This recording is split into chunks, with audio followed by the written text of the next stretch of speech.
আইসো non stop করতে হয় যে আমি কেন আইসি একটা কম্পিটিশন দেওয়ার পরেও নন স্টপ করলে গিয়া অটোমেটিক পারে নন স্টপ করার সময়ও নাই একদম করার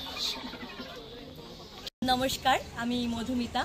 আজকে শিলচর 5 এবং 6 জানুয়ারি ডেইলি পাঁচালী এবং মৃত্তিকা উভয় মিলে পিঠা উৎসব করছি আমরা। তো এখানে শিলচরে অনেকবার পিঠা উৎসব হয়েছে, কিন্তু এটা অন্যরকম, কারণ এটা পিঠা উৎসব।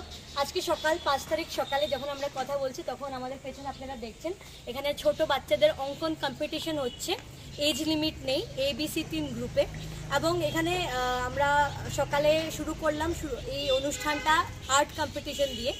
বিকেলবেলা থাকছে আমাদের 5:30 থেকে পিঠা উৎসব, নাম পিঠা উৎসব, কিন্তু এটা ছোটো মোটো একটা মেলার মতো। আমরা এখানে অনেক স্টল, এই যে খালি জায়গাগুলো দেখছেন, এখানে বিভিন্ন খাবার, কাপড়ের, জুয়েলারির স্টল দেওয়া হবে। এবং পেছনে আমাদের বাংলা অনেক গান, বাংলা ব্যান্ডের গান থাকছে এবং আমাদের কোনো সাংস্কৃতিক প্রোগ্রাম থাকছে। আমি বলছি এখানে আমাদের শিলচরের যারা বিশিষ্ট শিল্পীরা আছেন সবাইকে আমরা আমন্ত্রণ জানিয়েছি। 2 দিন ব্যাপী ওনারা প্রোগ্রাম করবেন, প্রায় 35 থেকে 40 জন শিল্পী এবং 4-5টা গ্রুপের মধ্যে এটা ভাগ করা আছে। 2 দিনই অনুষ্ঠান হবে। আপনারা সবাইকে বলছি যে আপনারা আসুন, পিঠা উৎসব এনজয় করুন, সঙ্গে সাংস্কৃতিক অনুষ্ঠানটাও এনজয় করুন, আমাদের এই মেলাকে সাফল্যমণ্ডিত করে তুলুন। সবার কাছে এটাই আবেদন, সবাই আসুন। এটা আমাদের সবার, শুধু লিংক রুটের নয়, এটা সবার। এবং একটা বিশেষ চমক আছে, যেই পিঠে উৎসবটা বলছে যে এই বরাক ভ্যালিতে কখনোই হয়নি, কারণ আজকাল সবাই খুব ফোন দেখি আমরা।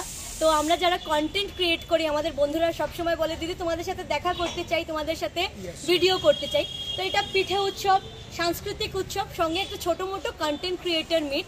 যত কন্টেন্ট ক্রিয়েটার্স আছে, ছোট বড় সবাই এখানে আজকে উপস্থিত থাকবে।